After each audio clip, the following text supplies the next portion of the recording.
everyone, and welcome to another episode of the Nerdy Up North podcast, the Nerdy Podcast hosted by two Northern Nerds. I'm one of your hosts, Sam. And I'm the other host, Paul. And today we have another top 5 for you. I've wrote top 5 movies disappointing. Yes.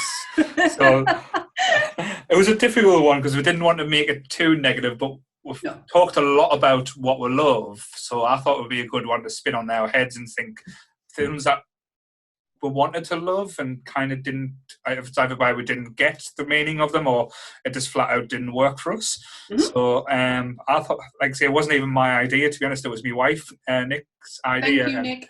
So I wanted to do top 5 films you hate, but hate's such a negative term, and like I didn't really want to bring that to the podcast.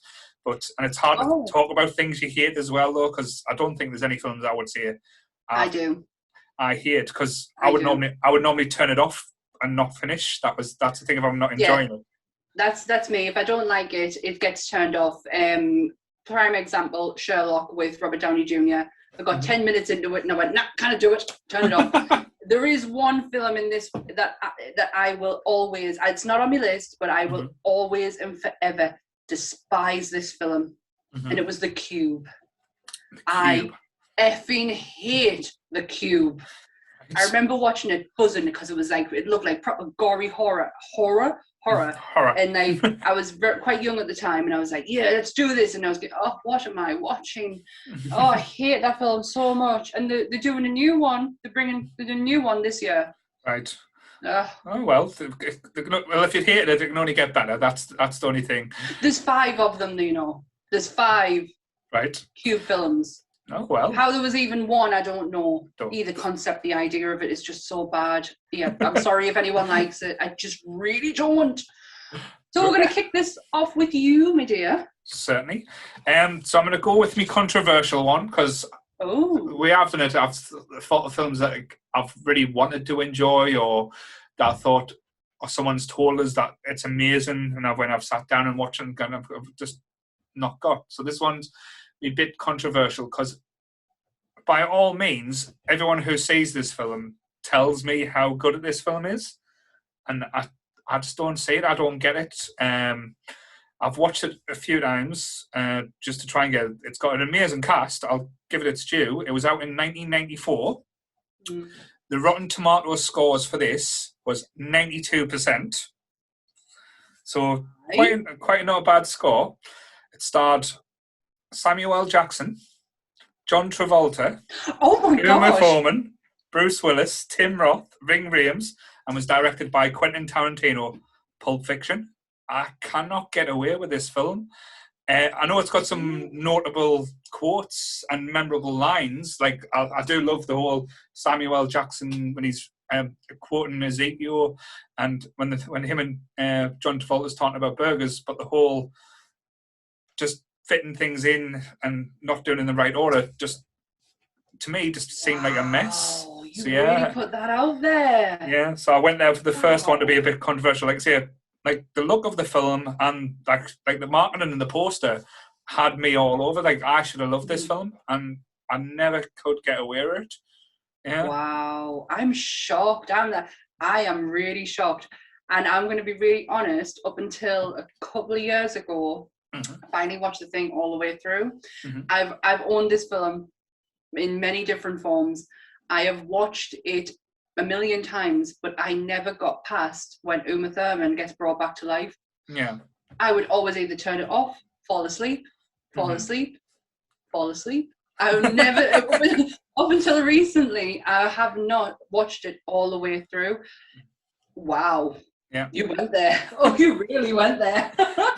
Because this was the film that brought John Travolta back to the moviegoers. Because this it was his comeback. It was his big comeback film, and we did get a lot of good films from this film. I just thought it was a bit of a mishmash. Like I tried to, not because I know they talk about like say all Marcel and like all the different things and the briefcase, but I never really got what the film was about. It's a Tarantino film. There's no rhyme or reason. He likes lengthy dialogue. Yeah. He likes he likes mixing things up and mashing stuff together. Yeah. And making something that can go on screen. It's Tarantino all over. But no, I could, if someone asked me what Pulp Fiction was about, yeah, generally couldn't tell you. Yeah. Couldn't give you a synopsis. But it's not to say anything against Tarantino. I love Reservoir Dogs. I'm not the biggest fan of Kill Bill as well, to be honest. I think that's like The Hateful Eight is one of my favourite films. Like even though it's really long. Well, I love westerns, so it's a bit of a western. It's the one I could not get away with. I love the Kill Bill films. Kill Bill 2 is up there for one of my top. Like, I love that film so much. I watched the first one just to watch the second one. I love Death Proof. I think that is a genius Tarantino film with the two girls and girl groups. Yeah, and the Grindhouse type thing as well. Yeah. And Planet Terror. Yeah. I know that's Robert Rodriguez, but the idea that they are in the same universe, I love that. I love Once Upon a Time in Hollywood, and I know it's not it got a bit of a mixed write-up, but I like the idea that he give another twist on America, like a very famous American crime story that I would, and at the end I was bawling my eyes out. If you've not seen it, I'm going to say a spoiler, but she survived, and it's when she comes to the gate after all the massacre, and she starts talking, and I'm like, why couldn't that night have really happened like that? It was so upsetting, but such a beautiful film. I really like that, but Hateful Eight could not get away with. But it's one of them things. When it comes to Pulp Fiction, everyone keeps telling us it's a masterpiece. It's brilliant. It's Tarantino's best work. And as I said, other than a few scenes in it, it's got some good snappy dialogue, which Tarantino film hasn't got. It's got quotable lines. I do enjoy the dance scene with John Travolta and Uma Thurman. I think that's beautifully done, and it's called back to his dancing days, from Saturday Night Fever and even Grease, which we talked about quite recently.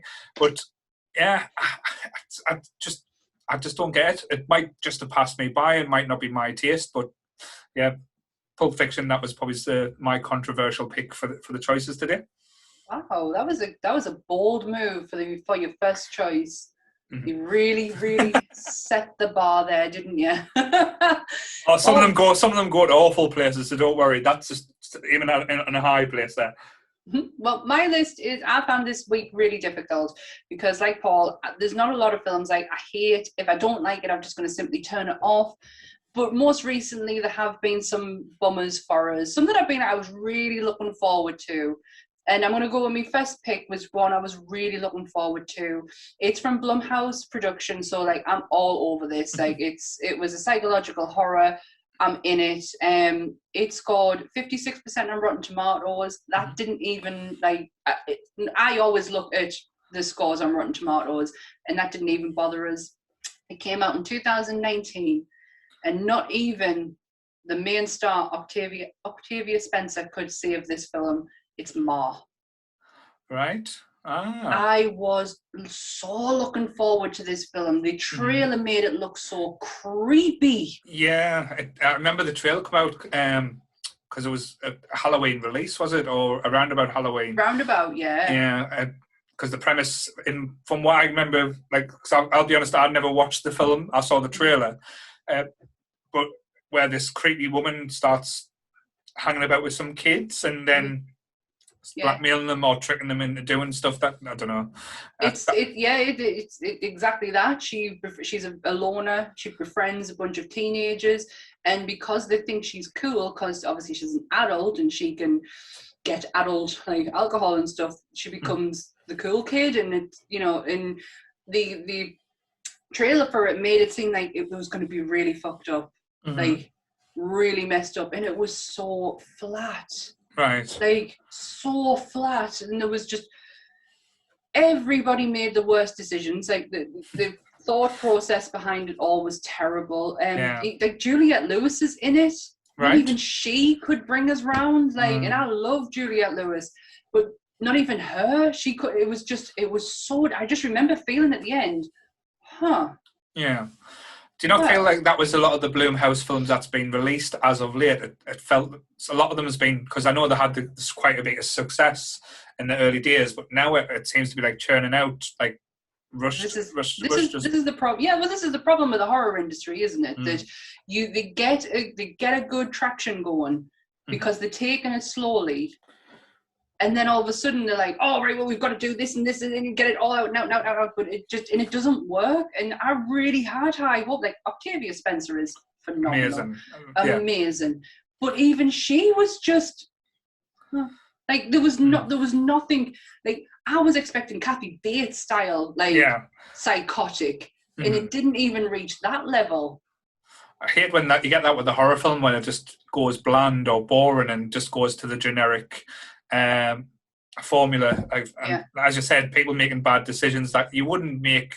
We thought we got past this with the Scream franchise when they pointed this out to a lot of people, but it seems to be going back on itself a lot of with horror films these days, which again is a disappointing. I know it's a similar, not a similar film, but talking about horror films, like recently we've not had a great horror film for a long time, I would say.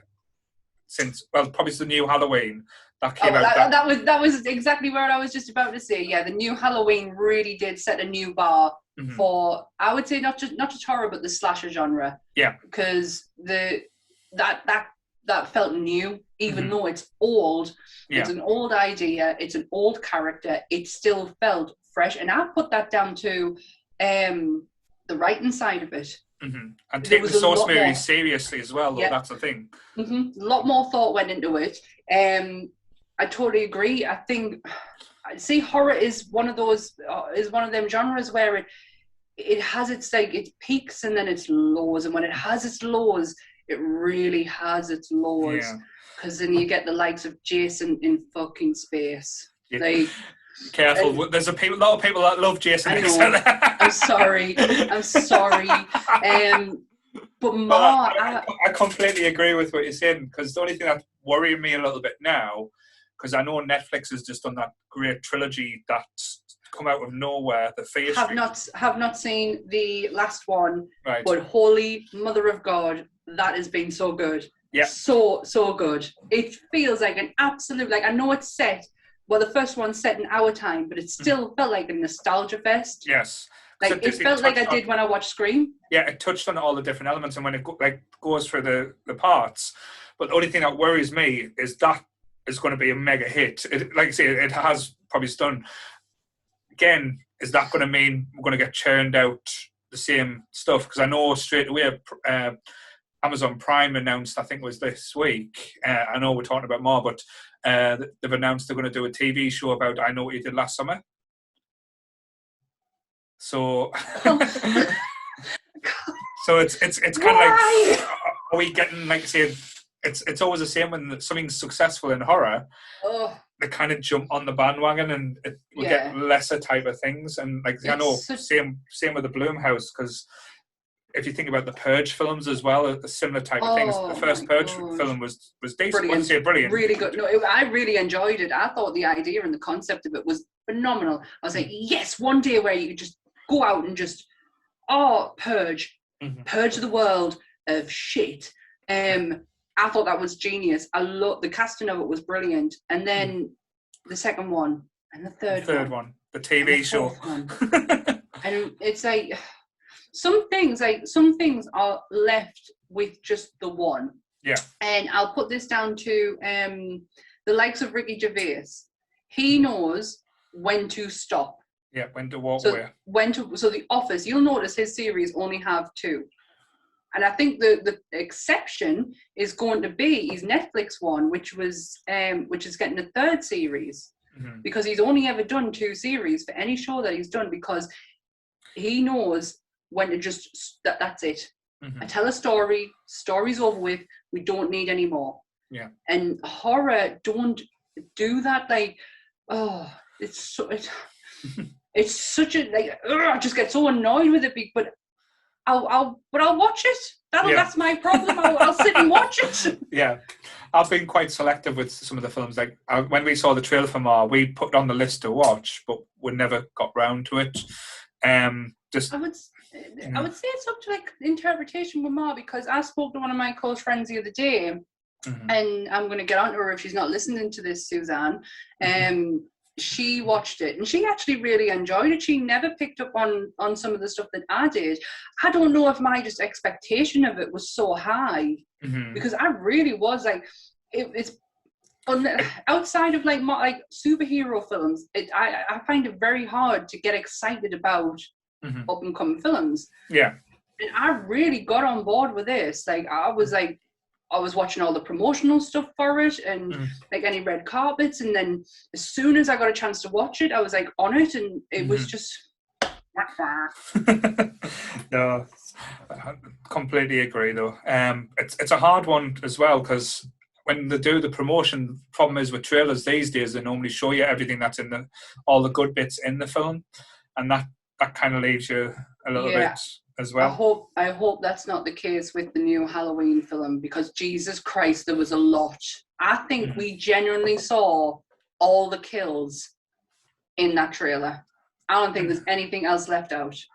They've said there's going to be I think when a record and said there's more kills in the new Halloween film than there has been in the entire first franchise so far. They looked it. Yes. It really looked it. Like that was a lot of kills. But yeah, that's my first pick, Ma. Cool. So I'm going to go to the 80s with this pick. 1987. Now, I was a huge fan of this growing up, like I say, the cartoon, and when they told us they were doing a live action film of it, I was so excited, expecting to see something special. It was basically this shows you the difference between the picks. The Rotten Tomato score for this one is 13%. And if I know what it is, it deserved every 13 of it. It did have a few big name actors for the 80s: Dolph Lundgren, Courtney Cox, Frank Langella, who actually wasn't bad as Skeletor. Frank Langella. Langella, that's the one. I went into the cinema expecting to see He-Man, Masters of the Universe, Adam and Battle Cat, and all them things I was so excited for. And what I got was Dolph Lundgren greased up in a weird kind of like Conan the Barbarian style look, getting teleported to Earth, where why the fuck would I want to see He-Man on Earth? With these fighting these bad guys that weren't even in the film. I mean, in the cartoon, I think there was only Beast Man that was originally there. They got Skeletor right. Like, fair enough, Skeletor was quite fun and interesting. But what a letdown. I came out of that cinema just going, what have I seen? Did you not just cry at what your eyeballs had just been put through? Like, even now, like, I put down the toys got put away. Oh, see, that didn't affect my, I could quite easily separate the two, because that was not my He-Man. But even now, like a lot of films, when I was going through things that I didn't like growing up, but I've kind of like appreciated more as an adult, that's not one of them. I can't see how they thought that was a good idea. Yeah. Doesn't make any sense. If you want, I know the 80s and stuff, to try to make things dark, they didn't have the technology to do the things that they wanted. But do fantasy, make it fun. There was no, like, say, changing from Adam to He-Man. He was just He-Man from the start. Eternia wasn't a realm of magic or anything fantasial. You didn't really see anything. All you saw was kind of the Castle Grayskull, where the Empress, was it the Empress? I can't remember the name of it now, because, like I say, it pissed us off that much. Even though I am watching the Kevin Smith cartoon now, which I am enjoying, it's a very different take. I've heard really good things about it.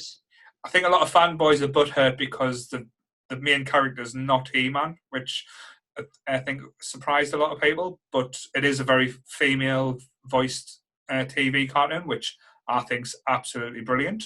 Awesome. Do you know what? Kevin Smith could put a pile of shit in front of us and I would be happy to sit and watch it fester because I absolutely love the way that man's mind works. I know he's not everyone's cup of tea and I know everyone gets really annoyed at him, but he is me. I am exactly like him.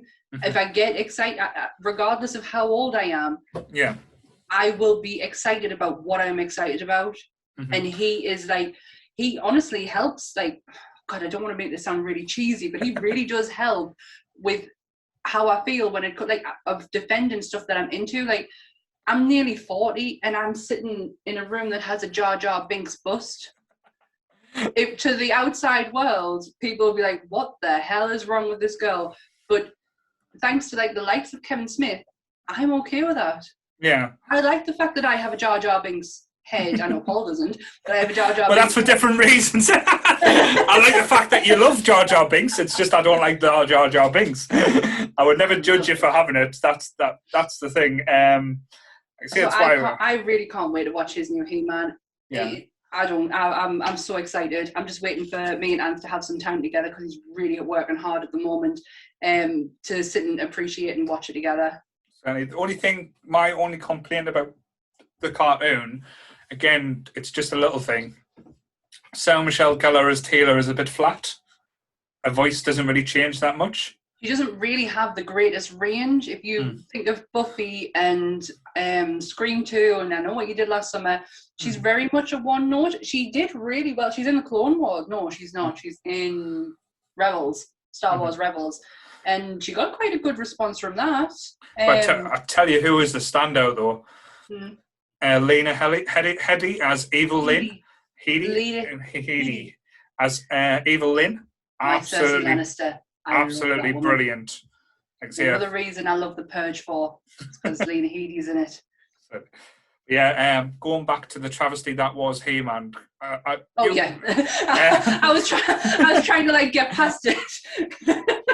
Were you like me though? Did you go and see it in the cinema, or did you wait for the home? Because I went to the cinema with my dad, and I remember coming out, and the cinema had a thing at the back where they had loads of the movie toys to try and get you to buy. And I remember just walking past my dad going, "Do you want one of these?" And I was looking at him going, "No, just take us home." I really don't remember if I went to see it at the cinema. Like I can't remember a lot of cinema trips as a kid. There's some that stand out. Like especially the one where I had to be removed because I couldn't stop physically crying was the Empire. Right. Not the Empire, man. It's the old Sunderland cinema. What was it called? It used to be the ABC. Then it was the Empire for a little while, I think. But it was the old style, like it was where the point is, where it's on the corner where we only had two screens where you could stand on one side and the other side for each day. Yes, and then you had ushers as well, and like little people carrying ice cream stuff. Yes, I saw All Dogs Go to Heaven there, and had to be physically removed because I was in hysterics, and had to go. Anthony took us to Burger King to physically. That film messed me up. I don't, and this is why I don't watch anything with animals in them because I can't do it. But I really can't remember going to see He-Man, but I can remember watching it probably with my granddad. This is probably the reason why I didn't go to the cinema that a lot, because my granddad and me were very much the same when it came to like films and stuff. We liked the same things, and I loved watching them with him. I loved hearing his opinion on them. Because it was so out there. Like if it was shit, he was gonna tell you straight away this is shit. Now I do vaguely remember watching it with him. So it must have been at home. That was a long way to get to. No, Paul, I don't think I saw it. No, it's fine. But I still want to love it because it is He-Man and Masters of the Universe. But no. It's just the name though, mate. That's not He-Man. that's just Dolph Lundgren auditioning for Conan. I don't know what he was doing. He must have got. I hope he got paid for that because Jesus Christ, that must have messed his career up for a long time. What did you do after that? Rocky IV? Was it? Or was Rocky 4 before or after? I can't remember. But yeah, just the bad times. I definitely did not have the power. No. So yeah. No, he did not. I know Frank Langella gets a lot of praise for this film, though. Like a lot of people will say like this is half the reason why they watch it still now is because of how good his Skeletor was. But Frank Langella is just a master of his craft. He is such a good actor. Cool. So that's my number 2 pick. I went from the highs of Pulp Fiction to the lows of Master of the Universe. That's a good choice, my friend. Good choice. I'm not picking and choosing. I'm literally just going down my list. My second one is a very recent one. It scored 59% on Rotten Tomatoes. There was a massive hype about this because it was the second in the sequence. It was held off because of lockdown and what's been happening over the last 18 months. And then last Christmas, the director came out and said, we'll give you an early Christmas present, my friends, and you can all go stream it now. And I wish I never bothered. It's a 2020 Wonder Woman 1984. I promised myself I was not going to make this list a DC pick on day because for me there's quite a lot that could have come out of that. Right. But yeah. This one really hurt. Yeah. I love the first one. I have never felt so empowered and strong when I came out of that cinema watching that film. And I was so looking forward to this. Patty Jenkins just gets it. She just really gets how to make a woman be strong without really like having to force it down your throat. Until I saw this second one. Oh my God, they had the time. That, do you know what? For all the lockdowns brought, it has given filmmakers time. Look at Ghostbusters Afterlife. Yeah. I don't know if you're following any of the promotional stuff around it. I certainly am because I cannot wait for this. But he took he said, because we're going to have to delay it, I'm now going to go in and make, not changes, but I'm just going to sharpen it up a bit. I'm going to like put some things that have been on the back of my mind and put it right. She had the chance to do that with this and she didn't bother. She just, because I know there was a bit of not backlash, there was trouble making the first Wonder Woman where she wasn't happy with the studio getting involved as much. That's Warner Brothers, so that's probably a given. Yeah, but what I heard is this was her film. There was no studio involvement, and they, as you said, through lockdown and everything, they let her get on with it. I know contractually she wasn't happy because it was going to go streaming, and Warner Brothers said, we've got this, we've got to get it out. And she said that's why they did the whole, it's going to be out in the cinema and a streaming at the same time, because if your cinema was open, it was showing Wonder Woman. But I say with you, I thought there was elements of this that was a good film and there was good stories to behold, but it was kind of like thrown too much at it. Like the lass who played, Kristen Wiig, who played Cheetah was brilliant. I thought she was as her, but that CGI. What the fuck? Yeah. What were they thinking? It was so bad. But Kristen Wiig as her, spot on. And I don't think they needed to bring the whole. What was he called? Max. Oh, I know who you mean. Played by Pedro Pascal. To me, he was a saving grace in this whole film because he was phenomenal in this. Yeah, but I really enjoyed him. The two bits didn't kind of gel. It's like focus on one or focus on the other. It kind of got lost in that. And Wonder Woman made some questionable choices for a woman. Very, and this is what stings more than anything, because in the first one, she is so sure of herself and her beliefs that she will not let anyone question them. Yeah. When it comes to the second one, I know she went through a bit of a traumatic experience, and that is going to mess you up. But her reasoning for bringing Steve back, her reasoning for letting him go, and the way that she went on around him was so disappointing. Really disappointing. I just remember thinking, it's icky. Yeah. Like, this is icky. It was an uncomfortable film to watch. There was lots of elements where you think, there's a lot of cringe parts, but not cringe like where you're entertained. I know if you watch The Office and you cringe and you're doing it for a reason, but I think it was unintentional, and I don't see why they were going that way with it. No. And again, one of my biggest problems with the film was the opening, the whole Diana as a kid being taught not to cheat, but that had no relevance to the film at all. No, none whatsoever. I think it was simply just a reason to bring Robin Wright in, because it was a massive mistake getting rid of her in the first one, because she is amazing. I think that's half the reason they did it for, because there is no point in having that part in there. It doesn't come into our decision making later on at all. It doesn't even develop anything that we didn't already know about the Amazons. It was pointless. Yeah. And it's really disappointing if this is Patty Jenkins on her own. Yeah. Because she's now been given a Star Wars franchise. Like, she's been given a Star Wars. I worry. Do I worry? Do I really worry when it comes to Star Wars? Because regardless, I'm still going to like it. I think we're lucky with Star Wars now, because I think Jon Favreau. I can't get any words out today for some of the names. Jon Favreau, he's basically the man in charge now. I think he anything that gets made Star Wars is going to have elements of his say-so, and I think that's a brilliant choice.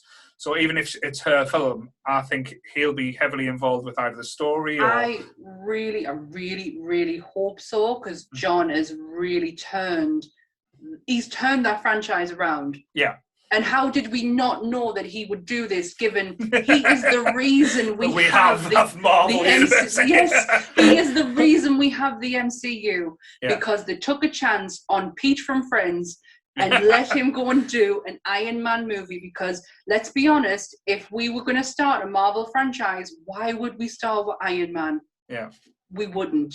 It wouldn't have been. He wouldn't have been the first choice. No, but he was, and Jon went for it. And how did we not trust that that's what he was going to do? And what he is doing with Star Wars right now is phenomenal.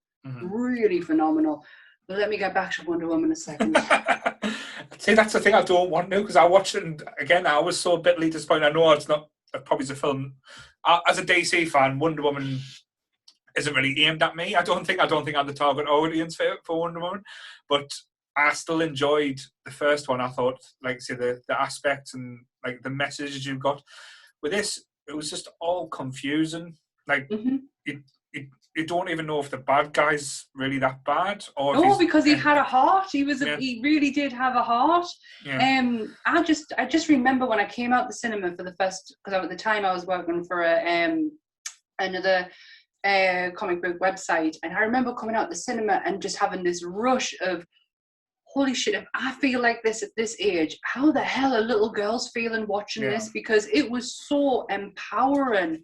Like, really, it's hard to explain, but I just had this like rush of, I need to get on my laptop and I need to put down how I'm feeling. And I wrote this piece on what it's bringing to me then at my age. How is young girls, like, this is what young girls need to see, is films and characters like this, to give such a strong and clear message of where they are in this world. And I thought that was going to channel through this one, and I have loved Gal Gadot is perfect as Diana. I know she wasn't everyone's first choice. I remember when our promotional pictures came out, she's too small. She's too skinny. She's not, she doesn't look like how we expect Diana to look like. I did not see any of that at all. I was so thoroughly looking forward to seeing what she was going to bring. And she is perfect. I really enjoyed her in Justice League. Really enjoyed her in Justice League. Both versions. I was going to say which one Snyder's going to... Both of them. I really enjoyed, because there's no change in who she is. There is a definite shift in who she is in this one. Yeah, it's very much she needs a man by her side. Yeah, that was the premise I got from it, and again, it felt like she was raping that poor bloke. I'll say it. That's where you got to think. There was no explanation. Steve takes over someone's body without their permission, and she's okay with that. And the only time, because you think, oh, does he look like Steve? No, he doesn't. He looks nothing like Steve whatsoever, and it really paints not the best picture for me. After how I felt of the first one, that it's the whole I need a man to survive. That isn't really the message that we should be giving out, because we don't. I certainly don't. I'm incredibly independent. I mean, don't get us wrong, I love my husband, but I know fine well if he walked out tomorrow, I would be completely fine. Completely fine. I would be okay on my own. I like my own company. I know she doesn't give me that at all. It was such a different shift, and one I was not expecting. I was hurt by it. Yeah. I felt a bit betrayed by it. But there you go. My number 2 pick, Wonder Woman. Cool. Meh. Right. Because like I said, I've got one I am leaving till last, so that one I'll probably get a little bit angry at. But the next one, again, people will probably say, why were you disappointed in this film? Because again, I was a big fan of the franchise when I was a kid, and when they said they were going to make the film, I was getting excited. Could be fun. And what I saw was pretty much one of the darkest, scariest things I've seen as a child, and it was nightmare fuel. But done not in a fun way. Again, this one was 1993. The Rotten Tomato score was 28%. So again, shows you it doesn't do well. At the end of the film, they did make a premise that there was going to be a sequel, which again, not a chance in hell was this ever going to be a sequel. Starring Dennis Hopper, Bob Hoskins, and John. Again, not good for names here. John. I'll say it for you. John Leguizamo. That's the one, and it was the Super Mario Brothers. Wow! If you think of a cartoonish game that was full of vibrant, fun colours, and then when you see the film, and it's supposed to be an Italian plumber, when you've got this Cockney British actor called Bob Hoskins who looks like Mario, but can he do an Italian accent? And you've got I don't know John's proper heritage, but he is Latino. He's not Italian. Yep.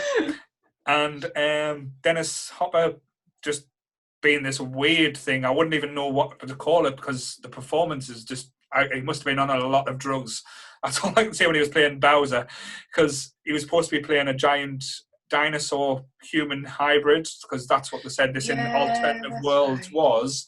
They weren't dinosaurs, they were human hybrids, and it was all about genetic experimentation. Princess Daisy was captured and needed help, and that's pretty much all I can remember from the plot, because it was bizarre. And when I watched it, and again, similar to Masters of the Universe, I was thinking, what am I watching as a kid? This was meant to be fun, and it wasn't a fun film. Don't know if that was the premise or the idea that they were going by, but again, it still stands out. I was lucky I didn't go to the cinema to see this one. I think I got a pirate copy from my friend down the street.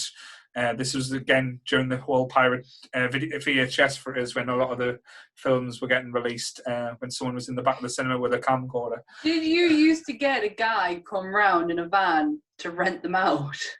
Or is this just how awful my street actually is? I have seen that, but no, I didn't get them from the guy from the back of the van. But we did. We used to get a guy in an old ice cream van that was literally just painted white. He used to come around every Friday night, and he used to sell pop, sweets, like stuff to watch a film, and he used to rent videos, but he always had pirate copies, so you got anything you wanted. He'd then tell you what was coming out the following week. Every Friday night he used to come around. This just shows how grim my street is, and I still live on it doesn't. It shows you how spoilt people are these days with the internet. No, we did not have the internet. We had to get VHS back then. We had to wait for the guy in the white van to come round on a Friday night. and you say that these days, and you get locked up if a guy in a white van comes around your house. You will, but this just showed that. Mario Brothers. Yeah. I have seen it. Just probably the once though. Yes. It's just one of them things. Like, see, as a kid, you see the cartoon, because there was a cartoon of it at the time. You think, how can this not be fun? How can this not be a kids' film? But, it's a horror film. Come on, let's be honest. It's a horror film. It's flat out horror.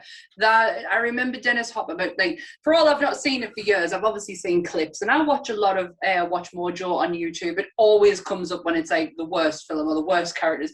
Oh, what were they thinking? And Dennis Hopper is just it's vibes of Pure Velvet. Yeah, that's where he went when he was doing a children's based film.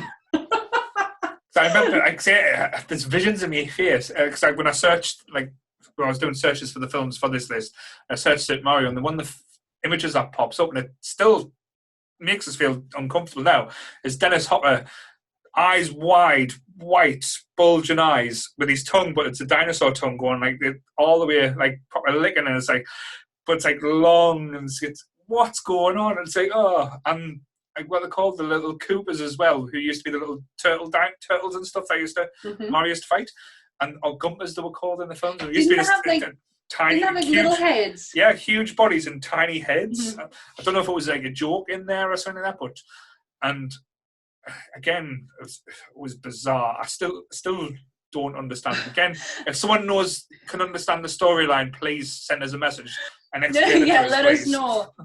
Give us the synopsis for Pulp Fiction and Mario Brothers, because we want to know, generally out of curiosity. It was, how can you get this wrong though? Like, how do you get Mario Brothers wrong? You have there is 101 storylines you could do of this, yet they go down the darkest route possible. Bob Hoskins' mind is great as Mario. Like, the look is there, but after he's filmed that, he's fired that agent. He won't be working with that company again. I don't think. He's probably spent. But probably not now, dude, because he's dead. True.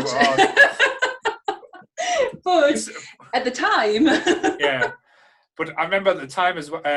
Again, going back a few years, because I think Bob Hoskins was, again, not talking about Mario Bros, but talking about Bob Hoskins. I always made a start, and it was made us a bit sad actually, because they asked him a question saying, what type of film franchise, because you've been in a lot of films, you've done a lot of British films, American films, what films would you have always wanted to be in and you were never asked? And he said the Harry Potters. So if you think of all the different like film franchise, like British actors that were in the Harry Potters, he would have been perfect as well as one of the characters. Yeah, he would have. Do you know the sad? Not to bring the level of the tone of the podcast down, but this is just me all over. The saddest part with Bob Hoskins is that he just retired. Yeah. He literally just retired and he died. Mm-hmm. It's like It's like they can't handle retirement. Yeah, and he just. He just passed away. It's so sad. He was such a great character actor. Yeah. Very much the same character in a lot of these well-known films. He was Eddie Valiant is very much the same as the guy in Mermaids. You know what I mean? But it worked for him because he's just so bloody likable, and oh my God, to see him in a Harry Potter film would have been unreal. Is Harry Potter does have the epitome of our best actors, and that he would have fit in there perfectly. Yeah. That just broke my heart. Cool. So yes, so my number 3 pick is hey, it's me, it's Mario. Did you ever see? I'm going to send you a link for this later when I find it. But there was a TV series of the Mario Brothers. It's so bad. You think the film's bad. It is terrible. I remember the cartoon, but I can't remember the TV show. It was a TV show. I think it's very American. Right. And it's very low budget as well. What? Even more low budget than the fucking Mario? Yes, even more, if you can believe it. Right. Wow. Well, moving on to my next one. Cool. I don't understand why I actually got hyped for this, because it is a remake of one of my favourite films. Wow. It's from 2015. It's scored 30% on Rotten Tomatoes, and it stars Sam Rockwell. It's Poltergeist. Ah, right. And I genuinely was looking forward to this. And I don't understand myself why. I just remember saying to Anne, they've brought another Poltergeist film out. However, it's got Sam Rockwell in it. Yeah. So I don't think this is going to be a bad take on one of my favourites, because I think I've talked about this in the podcast. It's even been on one of my lists. Poltergeist is up there for me. It's a great film, yeah. It is amazing and nothing can touch it. But I was very interested in seeing another, because the impression I got from the marketing was that it wasn't a remake as such. They weren't like doing it word for word. This is the same family. Yeah. It was going to be a different take on it. And I thought, that's a bit interesting. Oh, I was so wrong. The trailer made it look creepy as well, because it focused on dolls and puppets and stuff, and like I say, that element always does creep you out. And again, same as you, I was sucked in a little bit with the marketing thing. No, it's got Sam Rockwell, like, doesn't do many bad films. He's always an interesting character. He was shit in Iron Man 2, so... Oh, we'll have to agree to disagree on that one. I thought he was a great Justin Hammer. He's just such a great character actor. Yes. He doesn't. There's not a lot that he can't touch, that he can't turn around. He was. If you've watched recently Jojo Rabbit, wow, beautiful. That film is just beautiful, and he is just amazing in it. There's not one person who's not amazing in that film, but he is stand out. Like I say, I know the kids in it, but I absolutely loved Sam Rockwell in that. Like I say, that end scene where. And just before, like, he helps the kid. Sorry, spoilers. When you see him in his outfit, that was absolutely comedy, pure gold. But obviously, brilliant at the same time. And it's such a horrible subject matter, done poetically as well. It's just Taika Waititi all over with how he made that film. And I remember watching him saying, somebody asked him, "How do you sell that film to studios?" And he went, really, really hard, because the opening line is that it's a kid who is obsessed with the Hitler Youth and has Adolf Hitler as his imaginary friend. Like, how do you sell that? But thankfully he did. And to be fair, I think it was because of Thor Ragnarok. Then went, "What do you want to do?" We went, "This. Let me do this. Then let me do this." Yes, just Taika's his mind is better than anyone else's when it comes to creativity. He just gets it. Yeah. But Sam Rockwell is that, like, even going to the Green Mile. That Billy the Kid is scary. Yeah. So when I saw and he's also in another one of my favorites, Frost and Nixon. I love him. I love Frost Nixon. I like bio films. I love Michael Sheen so much, and I've watched it 100 million times. And Sam Rockwell is just brilliant in it. Like, he's just such an amazing actor.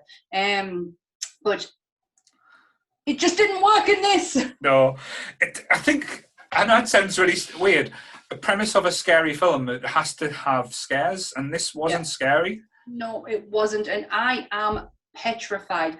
I know I have dolls behind me, as you can clearly see. I have, if you're watching on YouTube, I have dolls behind me, but I am deathly terrified of baby dolls, of proper baby dolls. I have the porcelain ones with the eyes moving and stuff like that. Porcelain dolls, but mainly baby dolls, like ones that girls have as kids. Like, I have never owned a baby doll because of my fear of them. I had one, and she was called George, because everything's called George, and she was massive. She was huge, and she used to be my protector of my toy cupboard and used to sit in the middle of it, and I was okay with George being there, but I just don't do baby dolls. And when I saw the marketing for this and they were using dolls, I was like, yes, this is gonna scare me. It did not.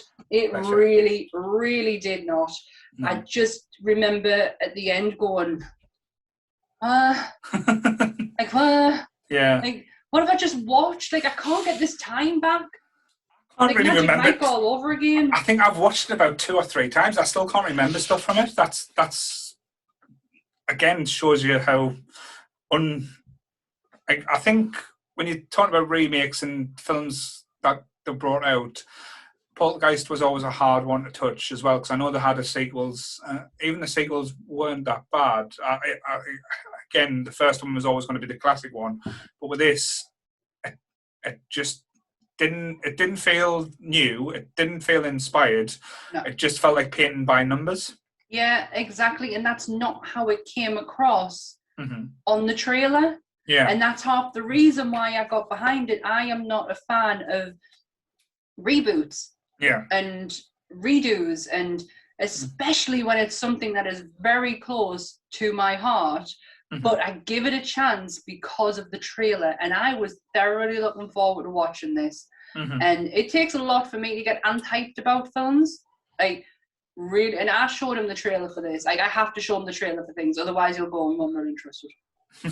And even he was like, yeah, that's really good, and it was not. But I've just had to go and check something because it was bugging me, and we were talking about Frost Nixon, or even I brought up Frost Nixon. Frank Langella from Masters of the Universe plays Nixon. Ah, so yes, good. yes. So good in that film. Brilliant. I was like, I'm sure he played Nixon. He did. But you don't want to say anything wrong. But no, I do not. No, but good. So there you go. Good pick, that one. Like I said, that wouldn't even be on my radar, because it's like and then I just remember the when I was coming up with my list, I had to think about it, like what really. A lot of mine are all recent, because I can't take my memory back. Yeah. To how I felt back then. Yeah. No, certainly. So good pick. So on to my fourth one now. Yep. So this one again, I was sucking in with the marketing, because everything you see about this one. And again, this might be a little bit controversial, because I know a lot of people are fans of this one. I think this one is quite you either love it or hate it, but I wanted to love it because of one, it's everything, like say, to do with sci-fi and fun, and like the actors in it are completely brilliant, and it's done by, at the time, one of my favourite directors, who's went off the boil quite a lot these days. This was 1996. Again, the Rotten Tomato scores was 55%, so around the middle. Starred Jack Nicholson, Pierce Brosnan, Annette Bening, Natalie Portman, Glenn Close, Sarah Jessica Parker as the main cast. This was Tim Burton's Mars Attacks. Oh, I did not know where you were going with that. Can I just put this out here? I only watched it in 2019. I can tell you the exact date of when I watched it. It was a couple of days after my wedding.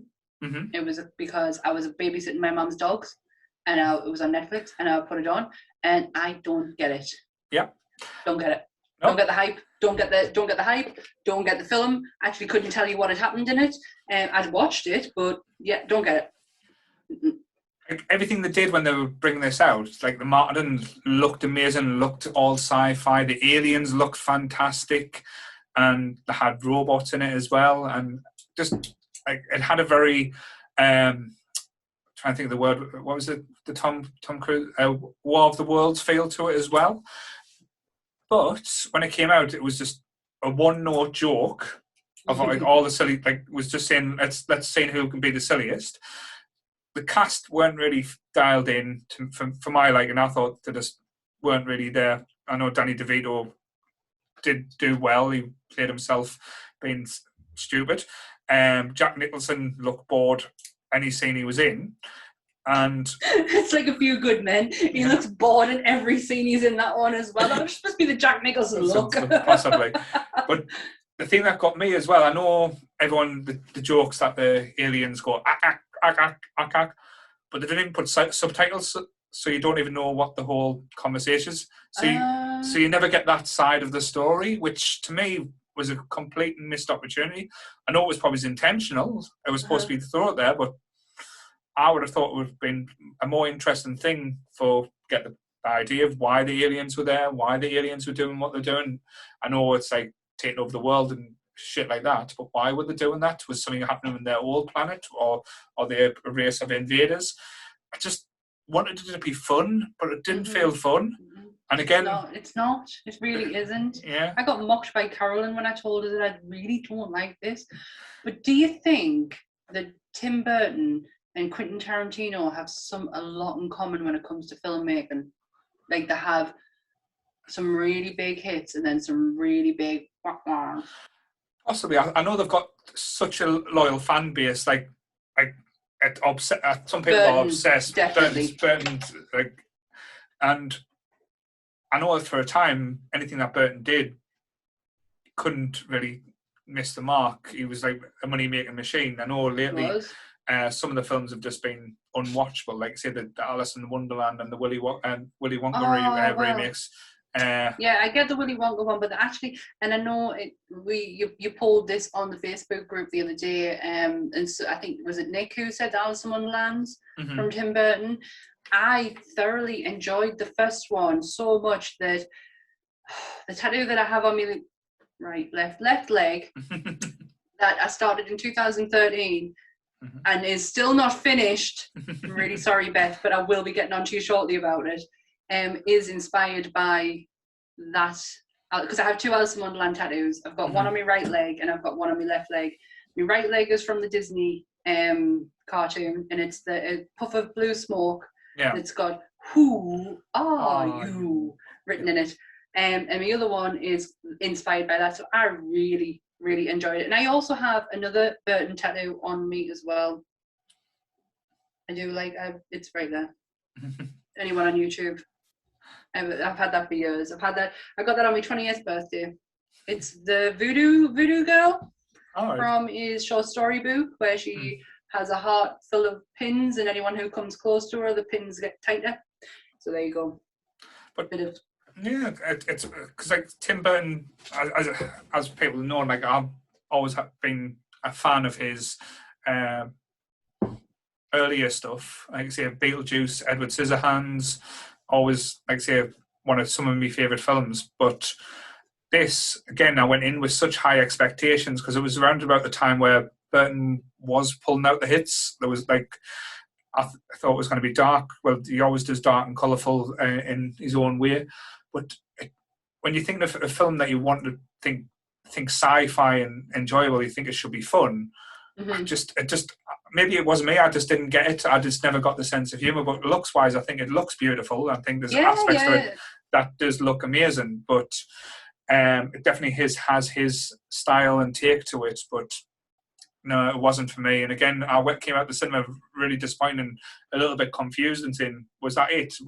Am I missing something? Did I go to the toilet and miss half a film or something?" But I know a lot of people love it and a lot of people hate it. But yeah, it was one of my ones I was bitterly disappointed about. It was never on my radar to watch, and it was just because I was babysitting the dogs. I had nothing else to do, and it came up on Netflix, and I was like, Carolyn loves it, and she loves drawing stuff from it. But what a waste of time! I thought, do you know what it is? I was like, I'm going to either watch that or Coneheads. I've never seen Coneheads. And Mars Attacks came up first. Yeah, but that was like, say, I've just dull. That's where I would put it. It was a dull film. But yes, so that's my number 4 pick, Mars Attacks. Well, mine is again this didn't just disappoint me, it bored the shit out of us to the point where I walked into the cinema with Neil Varnish on, and I picked it all off by the time I'd finished because I was that bored. And I was thoroughly looking forward to this. It scored 16% on Rotten Tomatoes, and it didn't even deserve that. It's from 2017. I can't even pronounce the director's name, but it has 2 of the biggest stars in it, and not even they could save the shit show that was released. It's Dark Tower. Yes. I was buzzing my tits off. This is a book series I have wanted to read for years, but it is a massive book series, and I thought, brilliant. They're doing a film about it. Like, they're gonna They're going to do the Dark Tower in like a film series. That's going to be No, they're not. No, they're just going to do one film and they're going to cram this shit into all of it. What a wasted opportunity. It was massively wasted. And not even Matthew McConaughey, who I think is a brilliant actor, could save that. I've never gotten past the first half hour. Don't. Just don't. It's so disappointing. Yeah.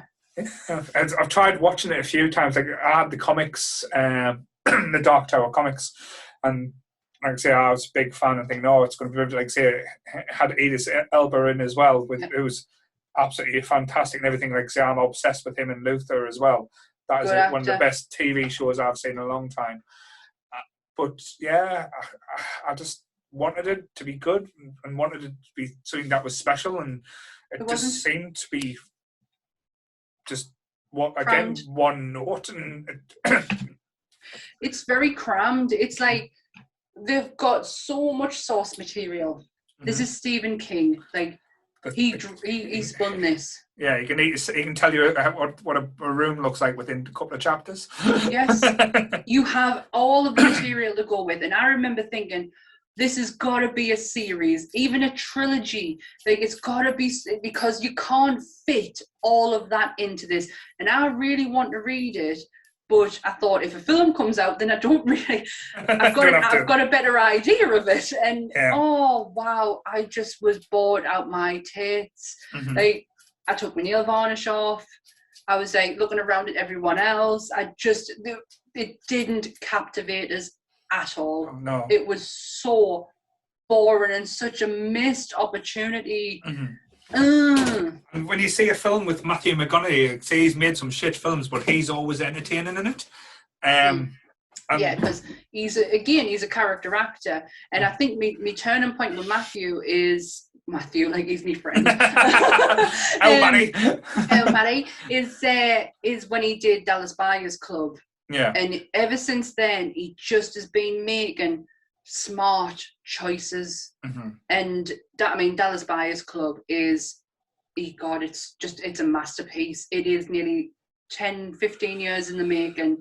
It is two actors who physically put themselves in a dangerous situation to tell the story as authentically as they, I can't even say it, as they possibly can. And ever since then, he went on to do True Detectives. He was phenomenal in True Detectives. Yeah. And he was just making smart choices. And then when Dark Tower was announced, I was like, oh my God. And the promotional pictures, he looked amazing. And not even he could save it. No. I felt really bad for them too. Because it was gold sitting in their hands, and they just went chucked it away. Yeah, it's one of them things where they didn't know what to do, and it was either the studio was scared to make a franchise, and just put it all in one and went for it. But as you said, there's a few books to it and stuff like that where they could have told but I think, to me, it was always a mistake trying to make a film out of it. It would have been better as a TV show. Yeah, I agree with you because of how big and extensive it actually is. But even did they not realise what kind of fan base would have gotten behind this? Like Stephen King's fan base is not small, and not even that. Even a lot of horror fans would have gotten on board with it because it has that element to it. But wasn't this at the end of where a lot of studios have been trying to do the whole converting books into a franchise? Like there was the Dragon one, Eragon, the Mortal Instruments, a few others. Oh my God, I think I've watched that. Yeah, a few things. That's Star Wars. That's just a pure rip of Star Wars. It is so bad. Yeah, and like I said, there was a lot of films that came out around about the time that were taking up a lot of the book properties. I think when they flopped and they were working on the Dark Tower, that they might have made the decision. But again, could be wrong. rather than like stretching out. But yeah. Again, so, as I said, if it's a disappointing film that could have been, that's up there with one of the big ones. So that's a brilliant choice. Well done. It was my first choice because I just remember how bitterly disappointed. I remember I don't leave a cinema very often and go, what the fuck did I just watch? But this one, I really did. And you know what? Normally when I pick my nail varnish off, I just pick and just let it. I didn't this time. I was putting it on my knee and putting it into little piles and then, mushing the piles because I was that bored. I had to find something to do. Yeah. But yeah, that's my fourth choice, Dark Tower. So moving into my last choice now. I'm really looking forward to this one. So this, still to date, is one of the most disappointing experiences of my life. Now, I have talked about this in the past with a lot of people, how disappointing this. I've even wrote an article about how disappointing this experience was. I remember going to say this, I know you said you didn't want to be a DC knock most DC. Well, I'm going to hit this one with a baseball bat. 1989. I was a kid going to the cinema with my dad and not getting into the cinema to see it because I was too young at the time because they made it at 15. I'm waiting for it to come out because at the time it wasn't a straight release, so you either had to wait 6 months for the rental and a year for it to own it. That's where VHSs used to come out at the time, so I had to wait 6 months after the cinema release to actually see the film.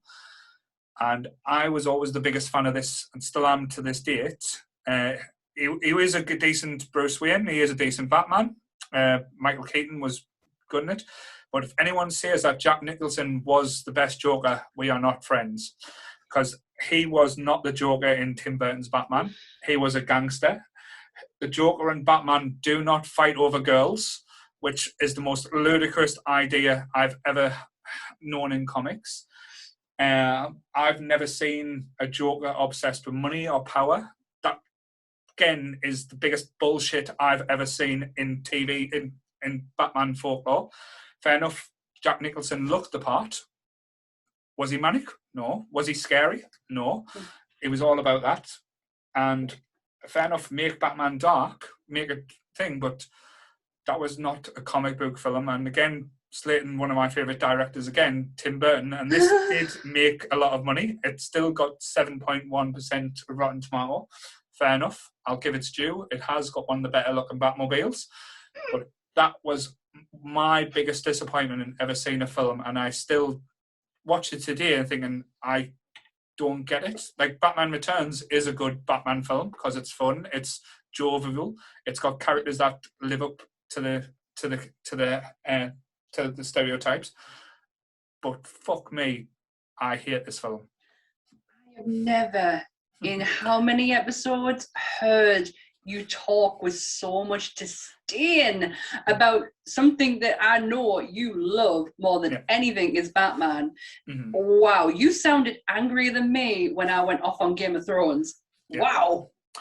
I did not think that's where you were going, my friend, but I do remember reading your article. Yeah, I do get emotional about this as well because the character does mean a lot to us, and making the Joker out to changing Batman's backstory and making him the killer of Batman's parents, and fair enough, using the line, I do even like the line, have you ever danced with the devil in the pale moonlight? Because that would be something that the Joker said as a quite a clever remark. But one, I know the comics did give him a sort of a backstory, but I always liked the element of the Joker where you don't know where he's coming from. The Chris Nolan done it perfectly, where you never knew why the Joker did what he did. You don't need to know that. Michael Myers is scarier, that you don't know why he kills people. You don't know why he's coming back. That, to me, is the element of what makes a good Batman. I mean, a good villain. And he was the perfect foil in the comics. Or even if you go back to the Adam West TV shows, Cesar Romero, it's fun. But he's the opposite side to Batman. Batman's good, decent, logical, even though he does things his own way, where the Joker's chaos, he's trouble, he's larger than life, he's flamboyant. Where this just felt like it was Batman versus someone who was trying to take over the Gotham to be a mobster, or just because he was pissed off his former employees. It never got us. There is a lot of mob mentality in the Batman mythos, and I think it feels like the Joker is a combination of that. And it doesn't work. I totally get like the look of. I actually don't mind the look of Jack Nicholson because it does remind us a lot of Cesar Romero. Yeah. But that's just a look. That's not like your look can be. He could have taken that in a completely different way and still kept that look. But I love the aesthetic of him. But I am just not like. I only watched this a few years ago. I'm not really. I watched it. Oh God, it must have been before 2017 because that's when I moved here, and I remember watching it in my old flat. But recently, I've just watched all the Joel Schumacher ones. Right. Okay. That was interesting. See, them are not as disappointing. I don't like them. Like say as much, but. I think as a disappointment because I bought into everything that was Batman, like the advertisement that was coming out as a kid. I bought the comics, the movie-related memorabilia. I watched the trailers, and you know how hard it was to watch trailers back in the day.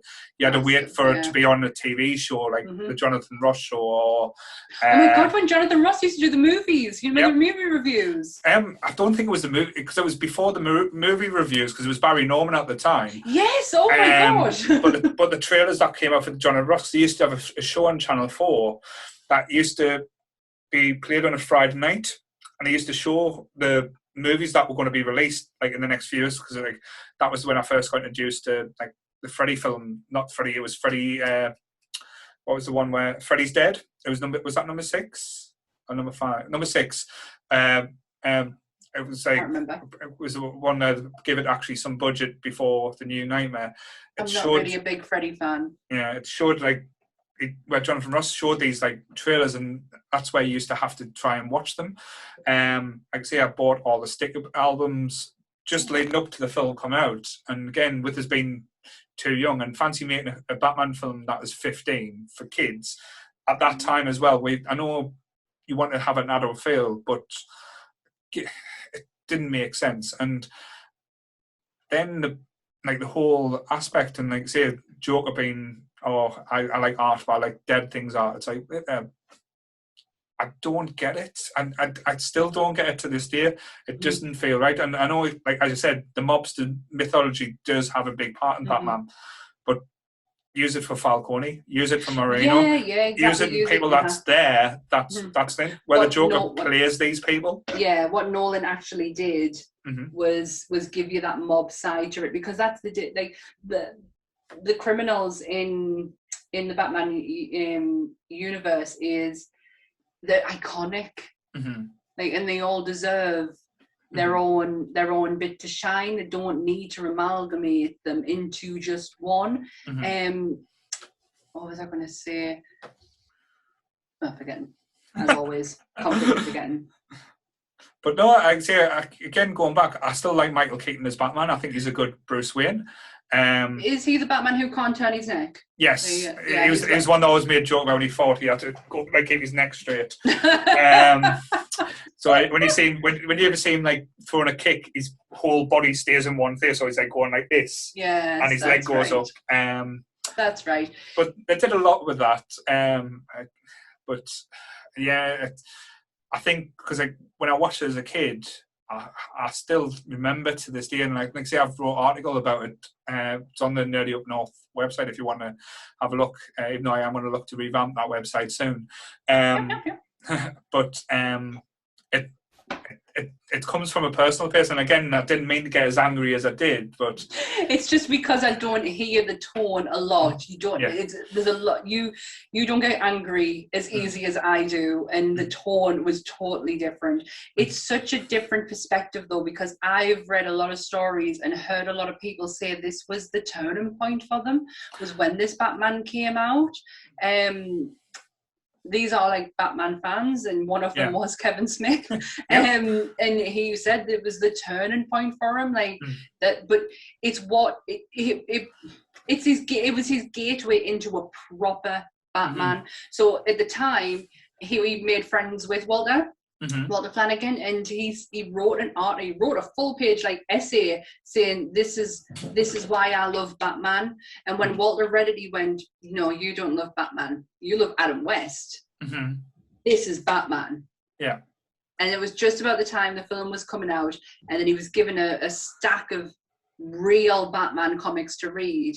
And it just totally, it was his gateway, it was his turning point. So to hear it come from a completely different perspective is nice. See, I don't want to, like, one of these, I'm not a person that likes to shit on films, or like, I know I joke and stuff, but to me, I don't tend to argue, but I'll discuss with people why I feel this way. And like I say, everyone's always got a viewpoint. I think, like say, we found through doing this as well, we don't always agree, but we respect each other's opinions. But definitely, I mean, this is what it's all about. This is what the best part of fandom is, that you get to have a conversation with someone who doesn't have to always agree with what you say, but you can bounce off each other and talk about it, and you don't have to get fucking nasty about it. And my last pick, I never thought I would ever pick this. Never, because, and I'll explain when I go into it, but this is a hard one for me. This is really hard. Cool. I'll let you move on then, because like I say, I don't think I've got any more nasty stuff to say about the Batman. You were really tame. Your tone did change, but you were very tame. I am impressed.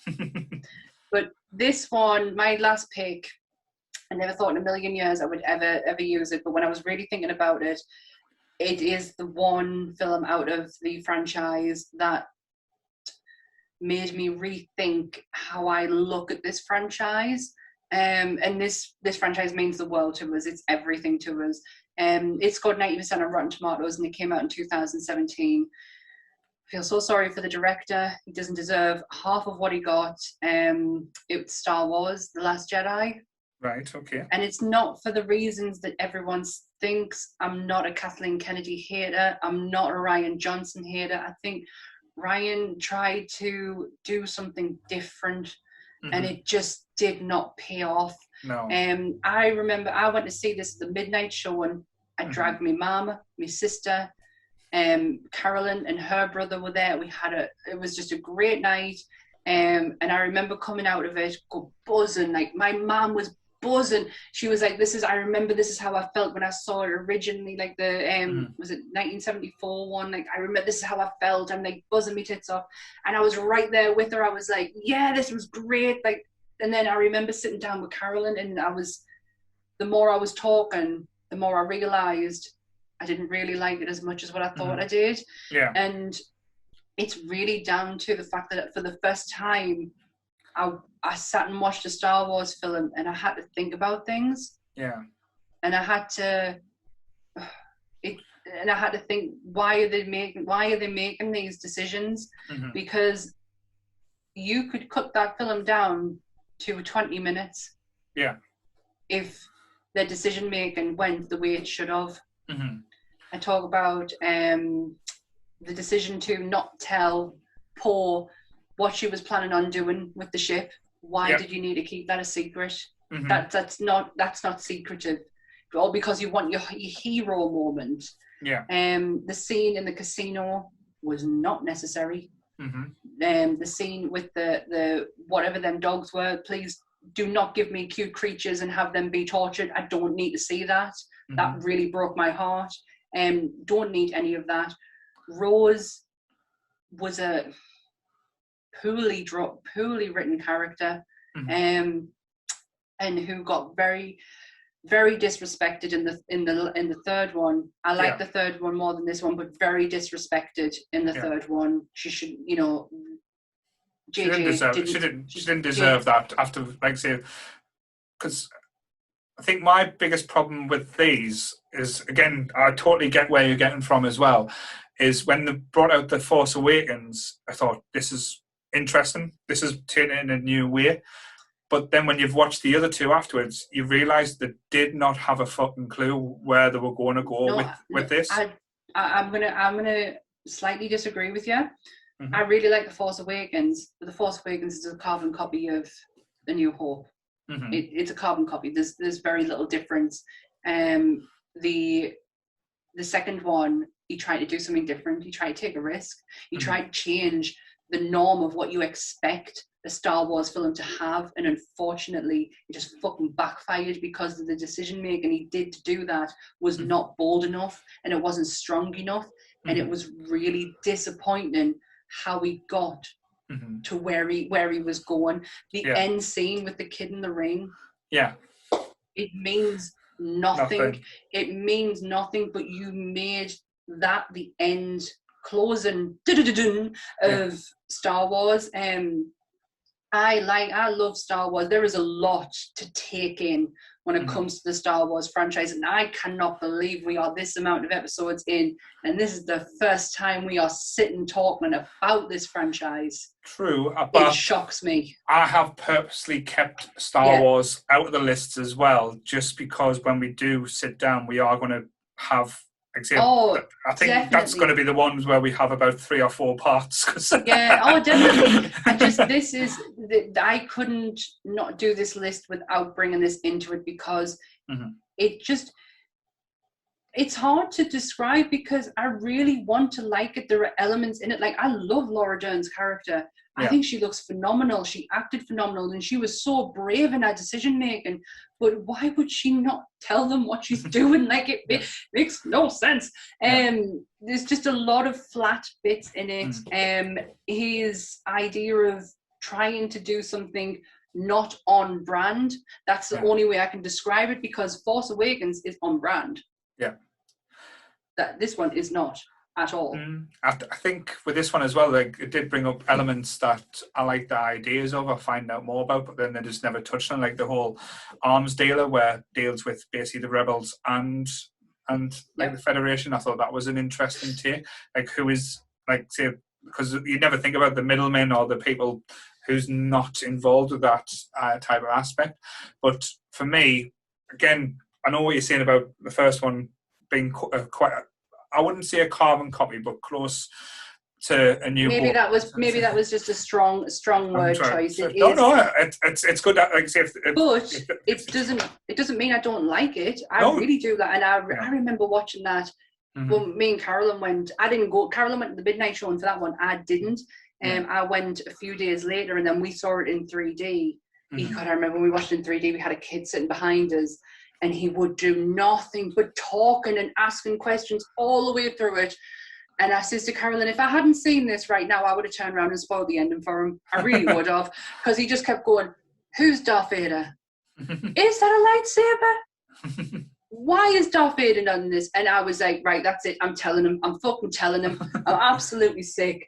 Thank God his mom shut him up. Otherwise, he would have had that film ruined for him. This one,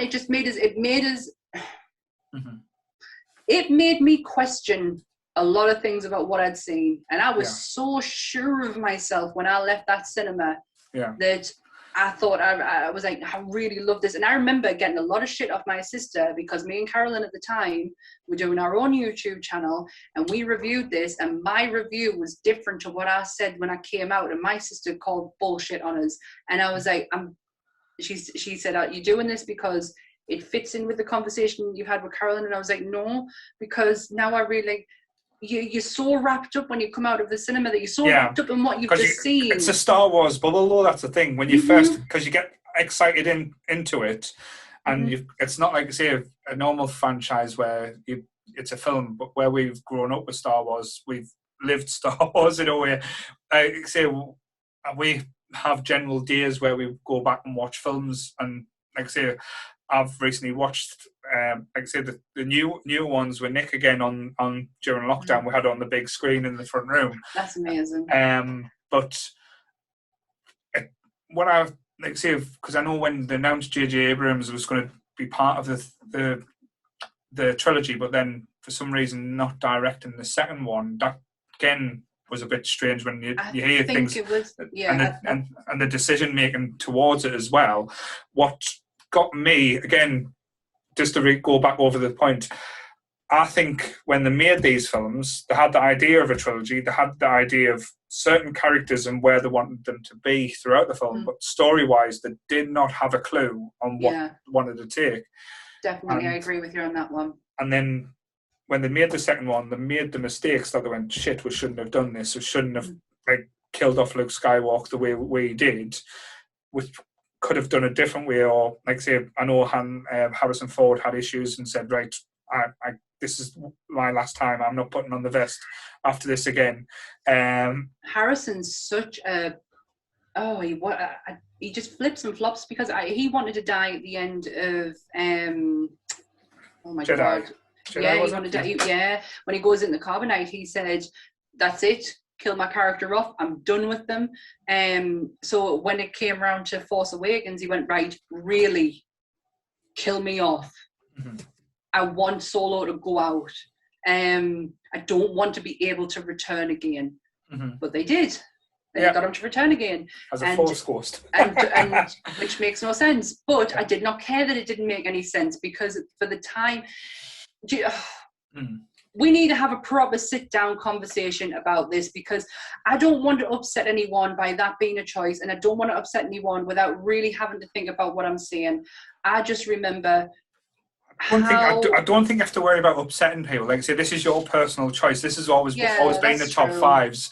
That's why I like them. If anyone's got to argue with them, it's go, well, tell us why I'm wrong, why I don't like something. I don't like arguing with people, and I certainly do not like taking on... I will take on the Marvel fan base. Yeah. That doesn't scare me in the slightest, but I don't want to take on the Star Wars one because, them guys are something. Joking aside, this is going to be the first YouTube video where we use the hashtag Star Wars. So we might get some interesting looks here. Oh, wow. But I prefer, I can't believe I'm going to say this, I prefer the first, second, and third one to Force Awakens, Last Jedi, and Rise of Skywalker because story-wise, visually, I get it. Mm-hmm. I get it, and I get why you don't like Jar Jar, and I don't get why you don't like Jar Jar, but I can accept. I'll accept that you don't like Jar Jar, but story-wise, come on, you've got simple. Before you go on, simple thing. The reason why I don't like Jar Jar, he was put in for people like you to have fucking things on the shelves. That's why Jar Jar Binks was put in a franchise. Hey, I'm happy with that. I don't care. I've got a cool ass figure out of it. It's the same with Ewoks. Oh God, yeah, exactly. And you don't think of like that nowadays, do you? And Jar Jar's kind of getting there. Like his Black Series figure is absolutely unreal. Like I had to have it. But no, the story wise of the first three is unreal. Like you've got mini chlorians. I know no. Ignore that part. I tell you what, no. We'll leave this for now. Well, yes, we'll stop because this is just not going to be a top 5 anymore. This is going to be a Star Wars one, and I didn't want that, but I had to include it because it really did disappoint us. It did, like there's a Star Wars. How much Star Wars means. Yeah, I completely. Like I say, I'm winding you up now as well. I know your trigger points, so I do apologise. Yeah, that's true. I'm a sensitive soul. Yes, so that's my bad. I'll hold your hand up there, but yeah. We'll stop. But that's it. That's my 5. But we are going to talking about that. Then, like I say. Mm-hmm. I know our next top 5 we are hoping to have a special guest on. If we can't have that guest in the next one, maybe we have a talk about Star Wars. That's a good idea because I want to introduce. We don't want to stop the top 5s, but they are getting to the point where they're getting harder and harder to pick a top vibe of what to do. So we're going to do something new, and it's just going to be nerd talks. Mm-hmm. And it's just going to be taking a topic and doing what we've just done right there. But as well, which I'm getting very excited for, I know, like I said, the Halloween stuff is in TK Maxx. I've bought a few pumpkins over the weekend as well. Oh yeah, I need to give you a list if you see things to pick them up for us, and I will send money. I need a list. Well, me and Nick went to the Metro Centre today, and the stock's almost gone now. It's literally been ravaged already. So yeah. But I texted Carolyn. I was like, we need to go shopping Halloween stuff, and she went, yeah, when do you want to go? Like, the company. I was like, Carolyn, they're stocked up now. Yeah. Now. But we need to get out there. The cushions that are in TK Maxx at the minute, amazing. Most of them's gone now. God damn it. But like I say, have a look around. But yes, because the month of October, we are just going to be horror films. So if you're not a big fan of horror films, you might want to miss our podcast during October. But October is going to be Halloween horror, just full on. We're going to have a guest on who is a massive... I was going to say the Queen of Halloween. I was like, she's not taking my crown. You're putting the pressure on little Miss Kelly Moon there, so that's fine. Sorry, Kelly, I was not being disrespectful. I was just trying to be very careful with my words because I don't want my throne taken away from us. She has been to Salem, so... Shut up, Paul. I can't wait for October. I can't wait for our nerdy talks because I think this is where, we'll get a lot more conversational points with people. Midi-chlorians. Don't start. I know where you live. Anyway, so yes, so a good one for the top, for the last pick there. That was a one I didn't see coming, but I should have predicted. But yeah. No, I kind of, I was looking at lists earlier and I was like, I typed in like disappointing movies on Google, and do you know how many times Ghostbusters 2 came up? I nearly cried. Really? I was like, what the fuck? Like, that film is brilliant.